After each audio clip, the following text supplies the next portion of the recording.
Sa Davao tanan ng process dayon ana sis or need Japon mo adto sa Manila para sa visa og uban pa. So kung halimbawa ang imong agency is naalang sa Davao, so ang mga process na pwede nimong himuon dinha is ang OWA medical. Unsa pa PIDOS kun ana. Mao na himuon nimo sa Davao. Pero it doesn't mean nga dinha tanan ang process sa Davao. Kay need natong kapag mag-apply man gud tag pa Turkey, kailangan nato kita mismo na applicant ang mag-visa application, kita mismo ang moadto sa mga visa center.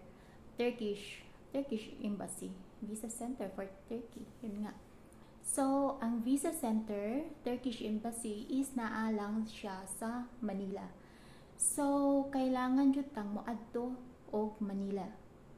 And ang pamasahe pa Manila is shoulder ng applicant ha. So, kailangan dyan natong mag-ipon-ipon para pamasahe. Kaya mo adto, mas kinaunsa pa. Kinaunsa. Maadto dyan tag Manila. Maadto ta dito for visa application and then uli. And then, mubalik na pug Manila para i-pick up ang passport kapag naanay result sa imong application kung naapong visa.